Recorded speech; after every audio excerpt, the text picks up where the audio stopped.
Hey everyone, welcome back to the Liverpool Girlies Podcast, a place where we welcome anyone who loves to obsess over Liverpool FC and wants to talk about everything from another beautiful Dominik Szoboszlai free kick to Ali sporting a new man bun. My name is Stephanie, and I'm here with Annika and Molly Ann. We are three friends who share a love of Liverpool and dream of one day having a cup of coffee at the AXA Training Center coffee bar. It's been so long since we've done this. It's like barely been over a week. I was grateful for the break for a week. Tone is a little bit different now than it was when we met last week. How are we feeling? I mean, first, I know we're going to talk about it, but Steph, since the last time we did this, you left the country and came back. So we'll tease that quickly. That is true. That is true. Yeah, no, I'm good. I know we lost a game in quite dramatic fashion on Sunday, Super Bowl Sunday. But also today I went back and watched like the round table with Slot and Hughes and Hogan, and it just gave me a lot of great perspective that I'm excited to talk to y'all about. And I feel a lot more optimistic now, like 48 hours later, and I'm grateful for that time. Yeah, I agree. I think that all in all, I'm excited to keep seeing where we're going. It's a little bit of a bummer game to talk about, but that happens. And, you know, also within the last week, the Seahawks won the Super Bowl. So I'm feeling great. Waited, like, enter that into the chat because, yes, we lost to Man City on Sunday morning, but yes, the Seahawks beat the Patriots in the Super Bowl in the best, most dramatic fashion we could. What was it? It was literally your dream, Annika. You said if we could beat the Niners and then beat the Rams and then win the Super Bowl and beat the Patriots in the Niners stadium, it would be a perfect postseason for you. And that is exactly what happened. It was perfect. So I'm still living in the high off of that. So I'm like, Liverpool's great. It's all going to work out. But also what we realized is when Liverpool and Seattle Seahawks play on the same day, unfortunately, the trend has been Liverpool has had to lose, the Seahawks then won. But now the Seahawks season's done. So maybe that was all good. What we needed to be lifted off. And I don't want this to become a trend, but we did also notice a similar thing during the Mariners postseason, because I want to mention the games that were Liverpool lost the same day that the Seahawks won were like they were either in the postseason or maybe like the very last couple games during the regular season, but they were like pretty defining moments. And same thing for the Mariners season. It was when the Mariners were playing in the, apologies, don't know the name of the series, one of those final series, that it was a one or the other kind of situation. So I don't want this to become a trend because I actually need Seattle sports teams and Liverpool to be winning at the same time.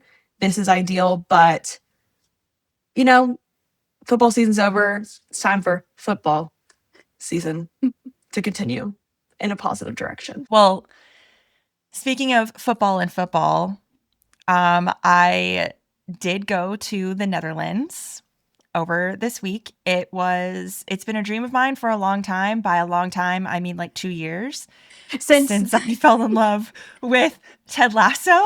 My favorite episode. You're about to learn a lot about me, people, okay?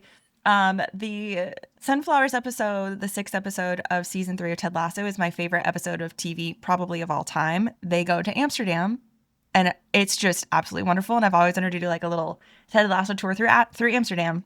And then my absolute favorite player on the Liverpool team is Virgil van Dijk. I'm wearing his kit right now. Thank you so much. We have a Dutch coach. I just have been obsessed with the Dutch culture for a few years now. And so I've been wanting to go to Amsterdam. So me and my niece went, and it was incredible. And what's really fun about this podcast and all the people that we've met on the interwebs, one of our favorite accounts to follow on Instagram is OLSC Netherlands. Their content is peak, and we've admired it for a couple of years now. And I was in communication with them, like we were DMing back and forth a little bit. And I was like, hey, I'm going to be in Amsterdam. So her name's Lauren, and Lauren invited me and my niece Abby up to Zandvoort. And we got to sit and have some coffee with her, and she walked us around. She got to be like our little tour guide, and she was just such a great hostess. And we talked about Liverpool for so long, and we taught my niece so much about Liverpool, and we just talked about the Dutch culture within the team, and it was so much fun. One of the main reasons why we started talking was because Annika, you were wearing the shirt. She created this shirt that is very much Beatles oriented, but is like, it says Virgil Very and fun. Ryan and Cody and Jeremy. And it's just all of the Dutch players on our team right now. So I was like, I really want a shirt. And so she saved 3 of them for us, and we got those from her. So it was incredible. It was so nice to like literally one of my favorite parts about being a Liverpool supporter is getting to meet people around the world. And it's something that unites us, and that is really wonderful. And hopefully one day we'll get to see her in Liverpool and we'll get to go to a match together or something. But it was so much fun getting to like hear how she got into the team and what she does with OLSC Netherlands and how she started running their account. And it's been really fun. So yeah, that was really great. I just was looking for Incredible. Virgil everywhere I went. I was like, I know he's not here, but do you think he's just Maybe going to he'll pop up somewhere? Could he be? I could just No, feel I'm your so glad you aura. got to go. Yeah. And I think we've talked about before that we support the Netherlands during the World Cup. So I'm very excited to wear this beautiful shirt you got me during the whole World Cup campaign. So hopefully Yes. bring some good juju. Yes. I could not find any Netherlands World Cup team merchandise anywhere. Yeah, when I was in Amsterdam, I guess almost this time last year, I was like, I am coming out of this country with 3 Virgil van Dijk and or Cody Gakpo kits for us. And I went into the Nike store there, and he was like, we just stopped carrying them in the store because we can't keep them in stock. Like, they sell out faster than we can keep them in. And I was like, okay, I mean, seems like you could put more in stock. I don't know, but Yeah. that's what they were saying. I found They're so popular. I found more Liverpool gear than I did Netherlands gear. Like I walked past I a believe that. store, I don't. It was a Foot Locker or something. I don't remember, but it was just Liverpool all throughout the window, and I was like, I can get that. I have that. I need something else. On this topic, I have to air a grievance briefly. The Olympics are going on right now. Watched the opening ceremonies the other night. Saw some clips of the Dutch team walking on. Very exciting, great. I was on TikTok afterwards, and I saw a couple accounts that were like rating opening ceremony outfits. And there was a whole group of people that were like, orange was a choice. And I'm like, you clearly do not follow the Netherlands and their national sports teams because orange is their color. And also, as a girl whose favorite color is orange, rude, okay? But I guess when you think about it, like their flag doesn't have orange in it. So I guess if you don't know, you don't know. But I'm in love with their signature orange color. I think it's perfect. It's one of the things that honestly kind of convinced me to really be on the Netherlands bandwagon. It was one of the things that I asked Lauren too. I was like, I can't find anything. And she was like, we don't really wear specific gear for the team. We just all deck ourselves out in the really tacky orange and we run around that way. And so I was like, okay, that's very interesting. I just know to wear orange now. So, or the shirt that you're wearing. Incredible. All right, you guys, I have prepared a little trivia question for you for this week. In the spirit of, what was a very big week for me personally with the Seahawks winning the Super Bowl, tying that in again, then I'll be able to move on with my life eventually. No, you don't have to. So You still have a couple of weeks. We are going to the trophy celebration tomorrow at Lemon Field, so we will be continuing to live on this high for a while. Yeah. You are allowed. Thank you. Appreciate it. I would say it only happens once in a lifetime, but lucky me, it's happened twice in my lifetime. So very grateful for that. All right. So when I was doing a little bit of digging, I was like, are there any parallels between Liverpool having 2 titles and Seahawks winning 2 Super Bowls? I was like, that's kind of an interesting pairing. But I noticed something. So in each of their campaigns for their first trophy, so their first Super Bowl and their first Premier League trophy, both teams lost the same number of games or matches. Can you guess what that number was? My guess is 2. All right. I'm going to guess 1. The answer is 3. They each lost 3 games. Which That's incredible. is But very I just cool. like that there was an invisible string. Yeah, great coincidence. And Mhm. for Liverpool to only lose 3, incredible for either team, but Like, Yeah, how many Liverpool. games Liverpool plays? No, that's actually insane. Because that's the thing, too. It's like Liverpool won 32, drew on 3 and lost 3, and the Seahawks won 13 and lost 3. So it's like the number of games I are mean, just still like so much less.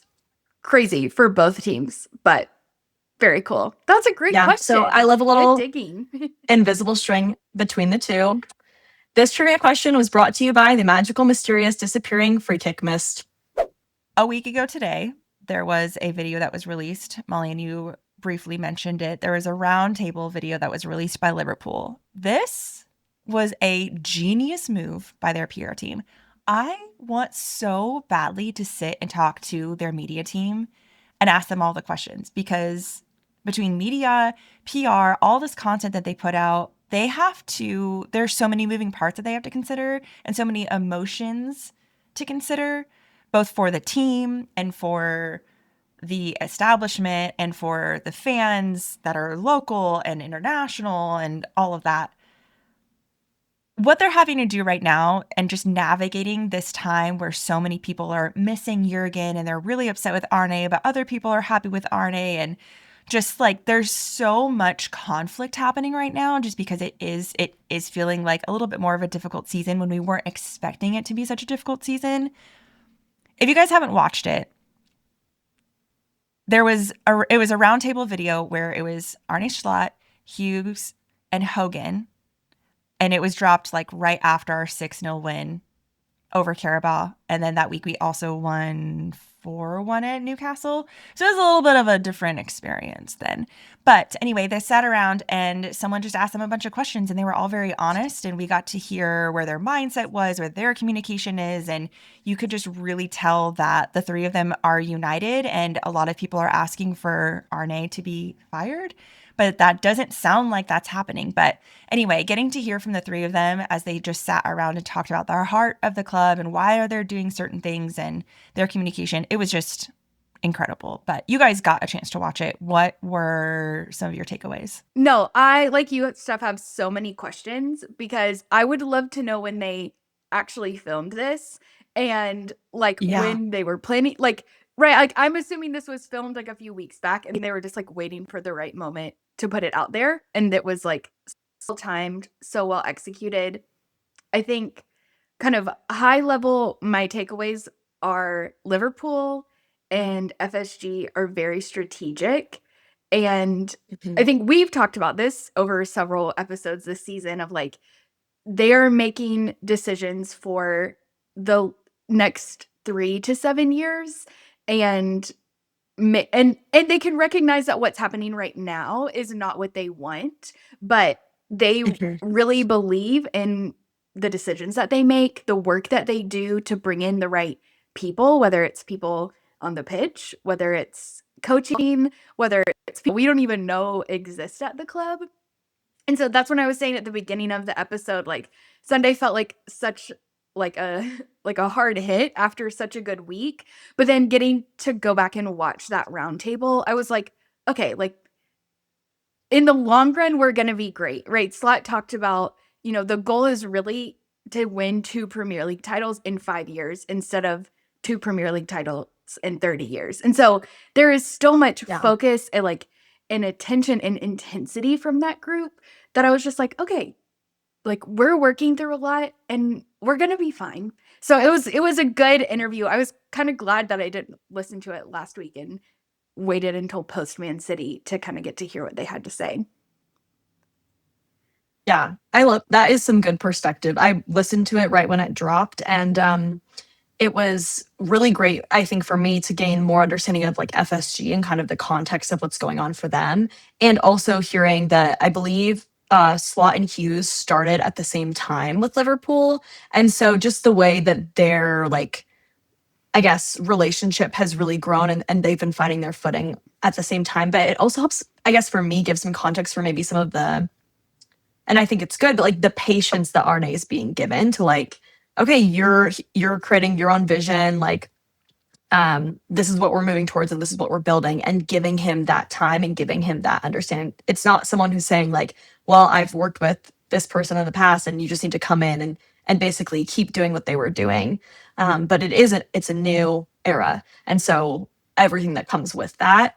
And I just appreciated them like talk a lot about, I think we've experienced this, but the intentionality that is the Liverpool brand that's put out there and like what that means. It's the club and the team and the players, but also it's, what organizations are they partnering with? What promotions are they doing? And I think like we've talked a lot about how their PR and marketing is something that has created opportunities for connection and community and been a really like enticing aspect to being a supporter of the Liverpool club.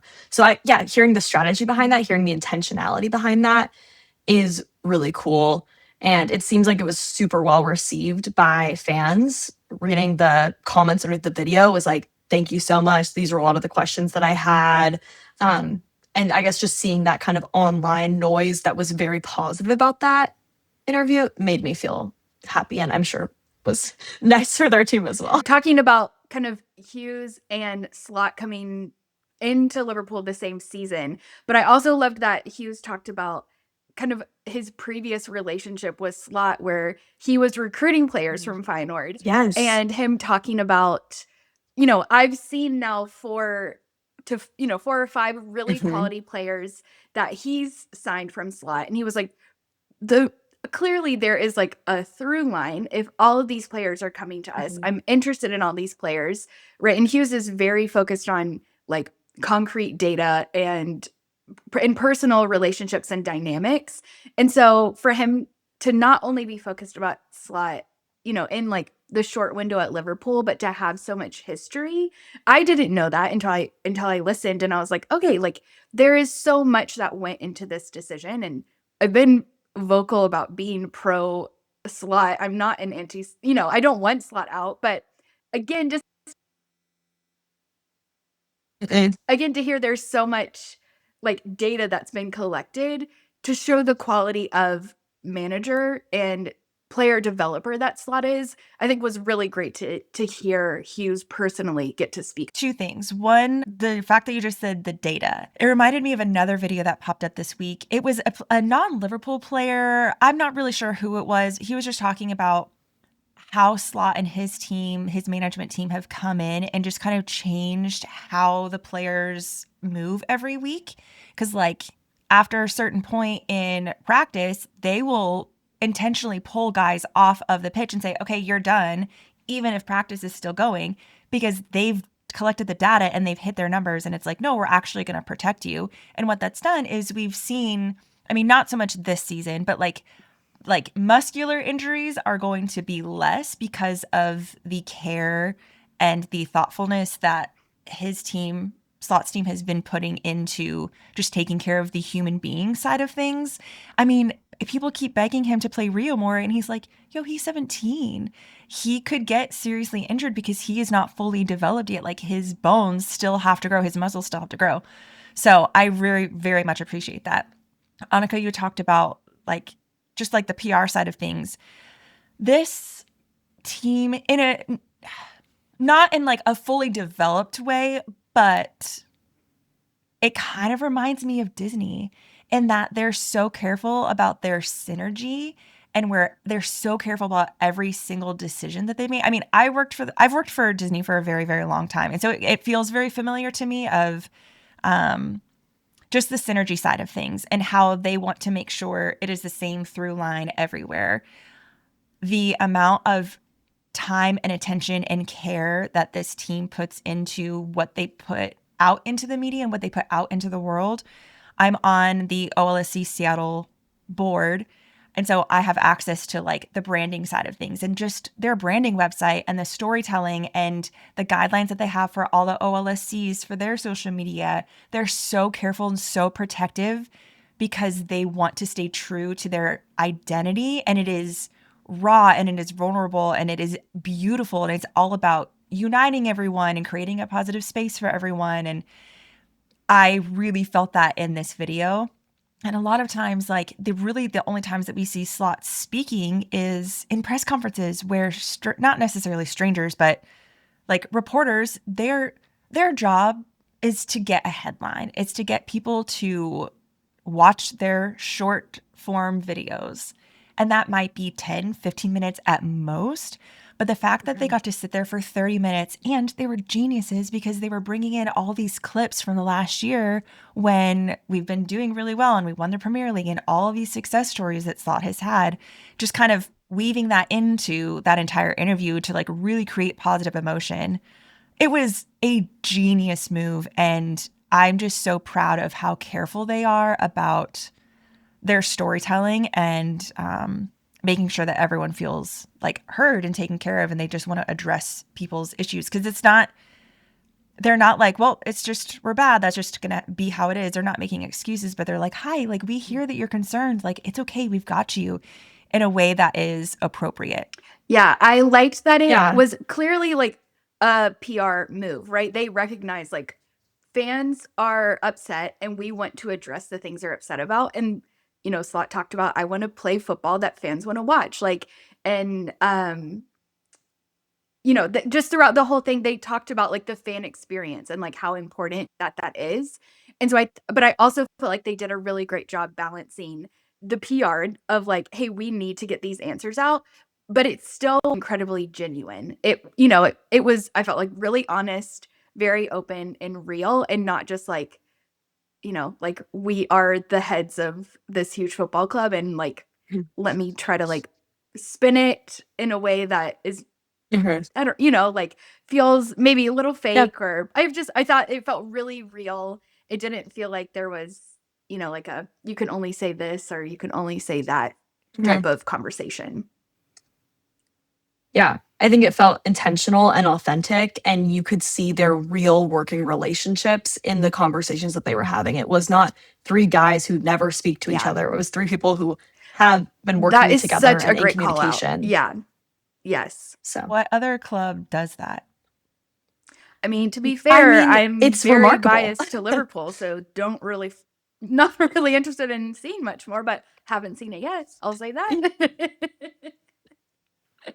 No, Yeah, and I really like what great. Arne said about he wants to play football that is enjoyable for people to Yeah. watch, and the direction in which the Premier League has gone over the last 5 or 6 years from what I've been learning and understanding, because this is season 3 for us.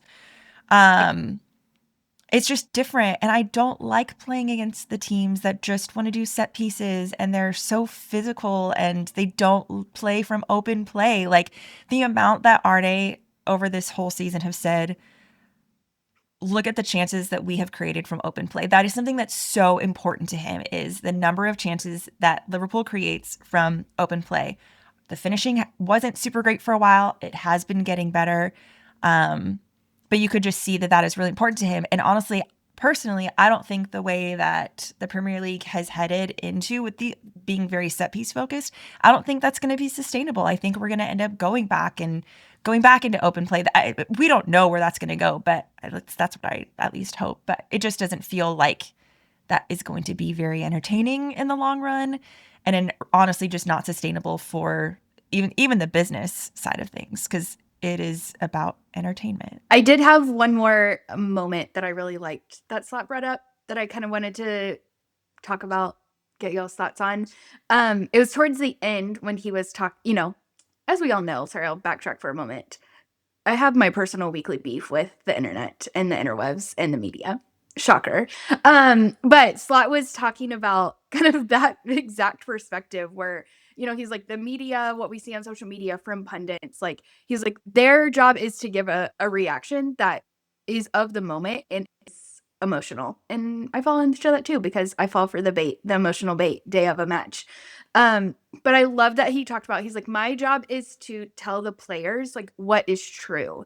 And he was like, I watch these games more than anybody else. And so I'm able to sit down with them and show them what went well, what is happening, you know, where they need to improve, and like the reality of the situation, and not that clickbait that you're talking about stuff. Like, right, those like quick short videos that people are trying to get. And just to me, it exposed a little bit more of like his relationship with the players and what he's doing with them, because I think we just see him for 90 minutes on the sideline, but to like just hear how invested in with them he is, and like that one-on-one time that they're getting, and he can bring them back to reality and cut through some of that noise, I think is so important. So I wrote like literally it's like 2 paragraphs that he said at that time. I like transcribed the whole thing because I was like, oh my gosh, I love this so much. But it became too long for me to read it here. But that was the gist. And I just thought it was so important that like he's so focused on being honest with them, good or bad, and like kind of cutting through the public opinion, which we know this season hasn't always been favorable.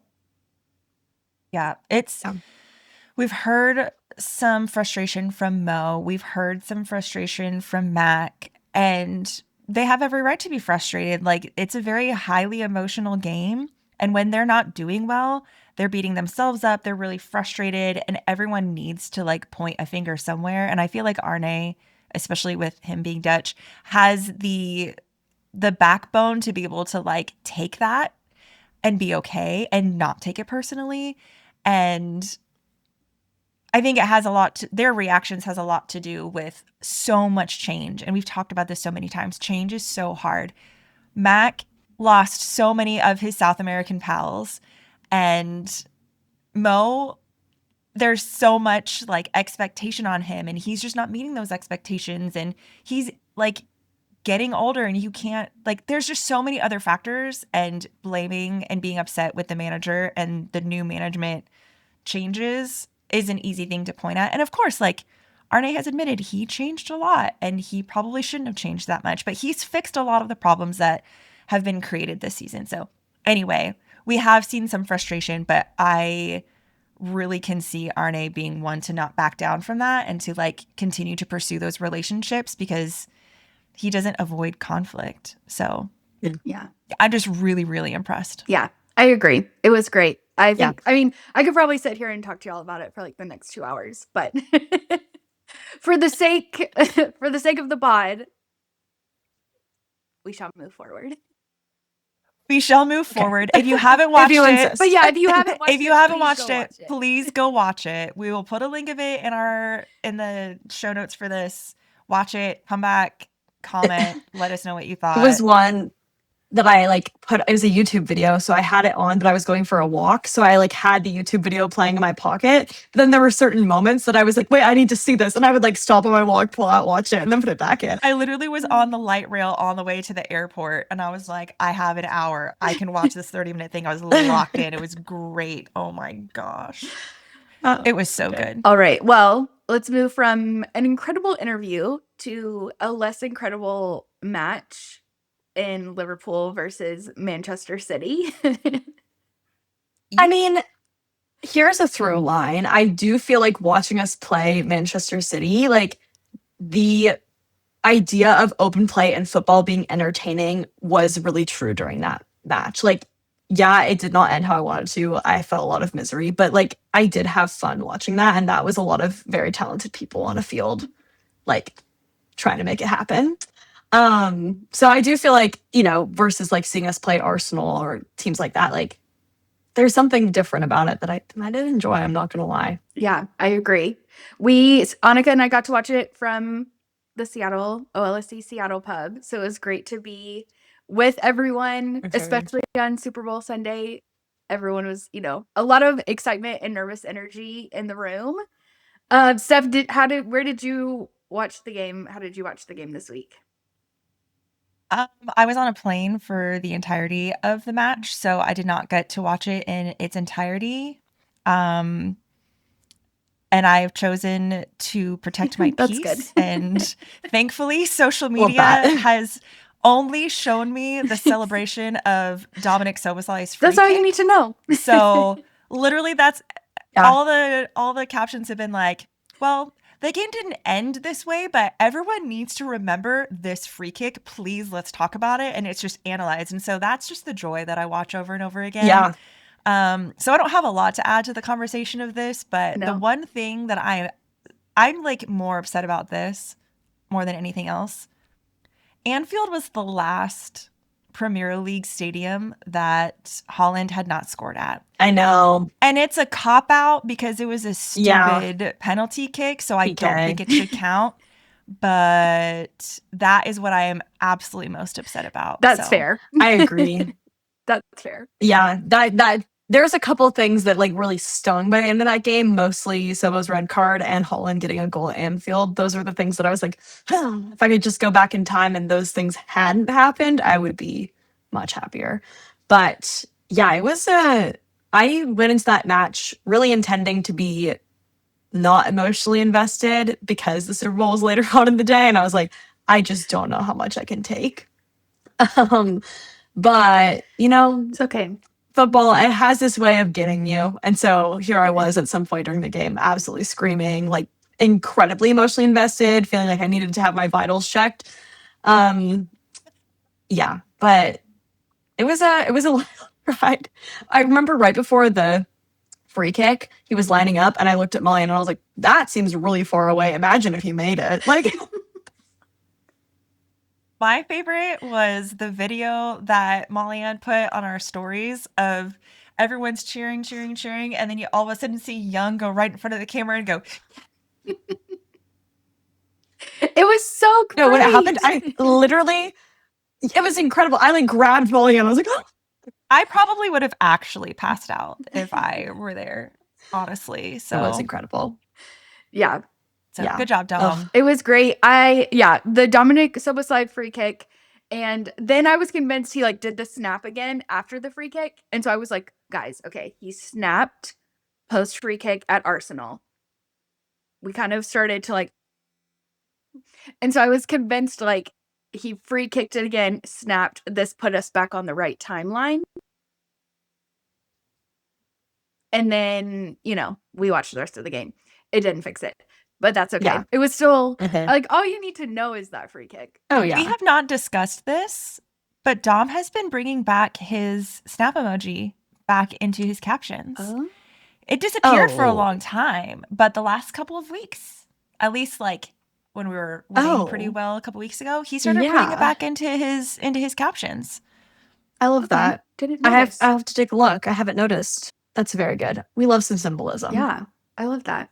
Annika, other things that were mentioned during the game were this is why we should have signed Mark Gahey, or this is why you signed Mark Gahey. I kept saying that because that got Yeah, I was like Like, I I'm knew sorry he to was give- good. flowers to a man's. But after that game, I was like, okay, guys, I trust you. Just like we said, Ooh. great interview. We trust you. But we could have had Mark Gahey. No, whoever has that man is a very Yeah. lucky team because wow. I mean, and it's just wow, like, he is very again, talented. this is not the Man City Girlies podcast, but like, it's just like it just seems like a genuine, great human that I think would have fit in really well Yeah. at Liverpool. And I'm really bummed that he's not there. Yeah. But anyway, we won't. The one who got away, you know? No. I will say also, like, watching it, Mark and Donnarumma, I was like, wow, it's very impressive.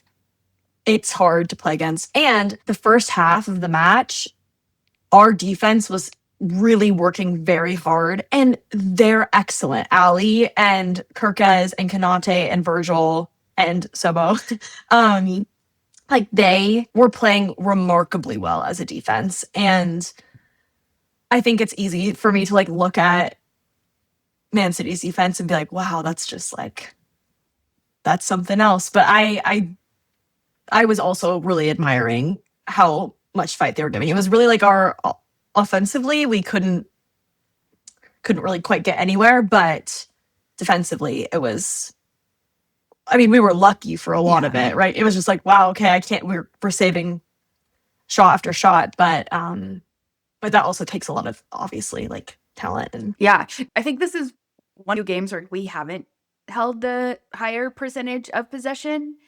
And it was Man City and it was our defense like finding ways to hold on.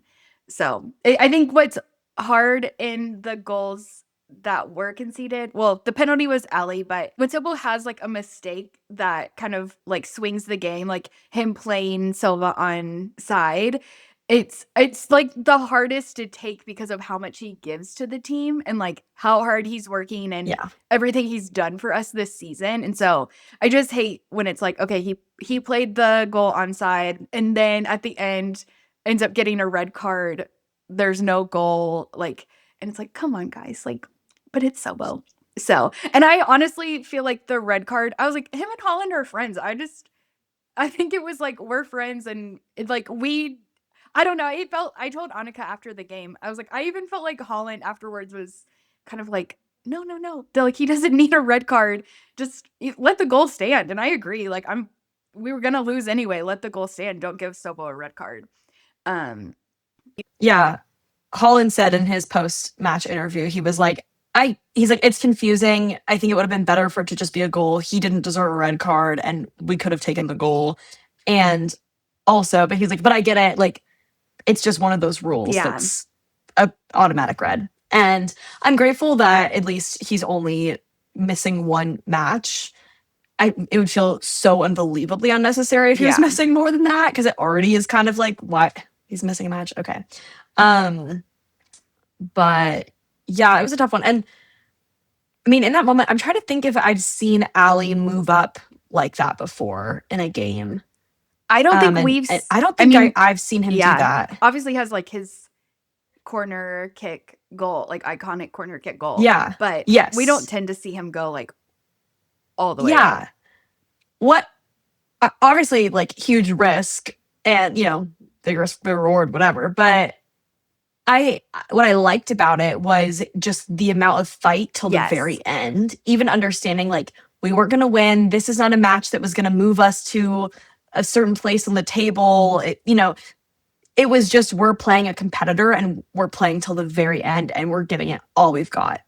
And I really loved that mentality. And even Sobo, trying so hard to get to that ball before it made it into the goal. Like all of it was, it's kind of a hot mess. And there's like a lot, it was chaotic, but like the mentality was there versus us having the lead, then losing control and just seeming disjointed and downtrodden. And it wasn't that, it was something else. What are you going to do? And at least it is in our favor for Man City to get those 3 points to hopefully chase down Arsenal. So that is a positive That's, thing. you know what? And you're not. I was not, to be very clear, I was not hoping for that at all whatsoever. But I will take a positive when I can take a positive. And we didn't draw. Yeah, you got to find a positive. We've moved on from our draw streak. We completely forgot to mention this earlier, but the first goal, Sobo's goal, at our pub, they have us write down our prediction for when the goal minute is going to be. And Molly Ann won. Yeah. Yeah, that is so exciting. Walked in and Dave asked if I wanted to do it. And I was like, I mean, sure. But like the slot started at the 70th minute. And I was like, well, I certainly hope this isn't the time of the first goal. What a bummer. And then he scored. Everyone's running around. And he comes over and he was like, do you want a drink? You won. You won? This is very exciting. It was great. So that was a very exciting moment as well. It made the 74 minutes that we waited worth it. Next up, Wednesday for us, time of recording is tomorrow. Sunderland, Premier League. Speaking of being back in the Premier League, right before we started recording, the West Ham Man United game finished. I feel so bad for United Strand. Guys, I'm like, I'm upset. I'm like, can we change the terms of his agreement? No one's legally holding this to you. Go get a haircut if you want a haircut, sir. Stream hit like 150,000 I'm people sure watching it. I just saw like one picture of him and he's like slumped over defeated. I don't know when, what the context was, but I was like, I'm sorry. Wait, that was right when West Ham scored. I saw a couple of clips. When I checked again, because I thought it was over, it was tied at 1-1. And like right as they scored, it was like plus 6 minutes into the added time. And then I checked right before we started recording, and that was the final. Too bad he didn't say 5 games that Man U doesn't lose. We didn't lose. But I was like, he has to a whole nother string of. I was like, we're gonna get to the point where it's the end of the season and he's got to go this summer again. He could just get his haircut and then like not be on the internet anymore. So I just feel like Man United, the players, owe him an apology. Like, really? It's to that point where I'm just like, How? Like, you have The something to fight for. The Man U coach was like, he was being asked about it, and they were like, "Are you gonna like talk about it?" And he was like, "I mean, I'm not gonna use it in my pregame speech, like encouragement. I'm not gonna bring this dude in his haircut. Like, we're not doing that." But sure, I'm sure all the guys know about it. I just think we're to the point that we need to start coming up with hairstyles, things he can do with his hair. He needs to get some like braids. I don't know. He has curly hair. Yeah. He needs some help styling the curly hair. But here's the other thing. Yeah, I think he brushes it out because obviously it is so much funnier when it is not in a style. But he doesn't know how to. He literally straightened his hair and it looked so bad. I think he just needs some guidance about a curly girl routine and it will be better. But I mean, he does it for the plots. I think there should be some companies out there that start using him as in like their commercials and stuff. Would love to see like he would have been a great Champions League final halftime commercial. Bring like herbal essences into it or like Beach Babe something. There's opportunity here. Someone talk to those brands. But anyway, we have Sunderland coming up. How are you guys feeling? You know, as always, looking for the win, thinking we're gonna win. Are we playing away this week? Yeah, Sunderland away? I mean, it's gonna be I'm feeling nervous. Like, Sunderland is a hard match. They're a great team. Yeah. They haven't lost at home yet this season. Yeah. I'm definitely curious. Yeah. I mostly just like will Endo be right back? Will Curtis be right back? Will Joe somehow be back in time? Do we obviously, I'm curious to see that. Then we have Brighton this weekend. We have a Valentine's Day game. So excited. Literally, dreams come true. How fun. I was waiting for this schedule to drop a couple weeks ago when they announced the weekend it could be. And I was like, guys, what if Valentine's Day is my favorite holiday. And I was like, what if we have a Valentine's Day match at the pub? And we do. Dreams come true. And you got your pink jacket. And I have my pink jacket. Liverpool jacket. So I'm very excited. So excited. Works out well. I'm thrilled. All right. Well, it was a long but short week, considering we only had one game. But player of the week can encompass many different things off and on the pitch. So with that, Steph, who was your player of the week this week? Seeing as I did not watch the game in its entirety, I'm going off of one thing and one thing only, and it was mentioned at the top of this episode.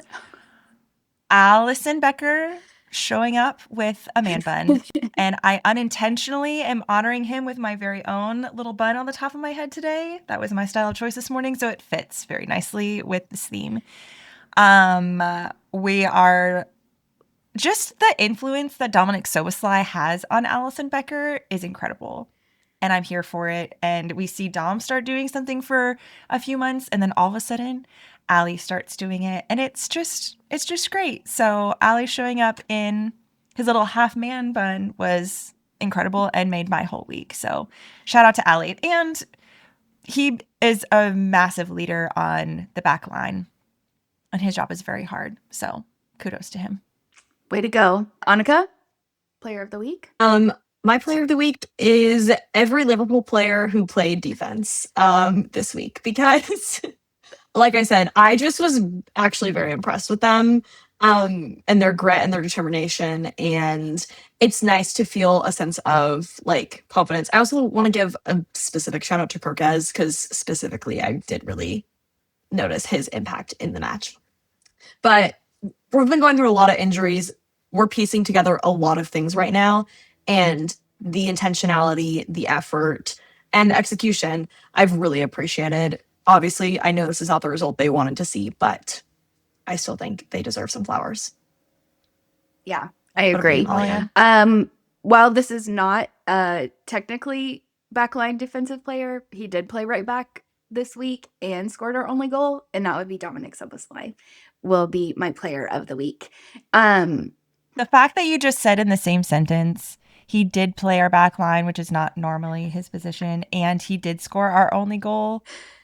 This man is incredible. He is. Yeah. Incredible. And whether you want to keep this part in or not, but he, via my dreams, convinced me that I needed to cook a steak, which I'm not doing for anybody because I absolutely hate red meat. Whoa. But I had a dream last night that I was out in the public and Dominik Szoboszlai was being like paparazzi'd. And I was like, Dom, like, just trust me. You can come to my house. I will get you out of here. And he was like, okay. I was like, oh, you actually trusted me. That worked. And so, but he was like, but I'm so hungry. And I was like, you're good. Get out of the store. I will get food for us. And I was like, what do you want? And he was like, I want a steak. And I was like, mm-mm. I had to call y'all and ask for directions on how to cook a steak because I didn't know how. I was like, guys, I don't know how to didn't do have it. the internet. You had to First, call I us. just put it like straight on the pan, the cast iron pan, like no seat, like nothing. And I was like, is this what you do? And I finished it and I was like, this looks gross. And then I was like, help me. I have to make Dominik Szoboszlai a steak.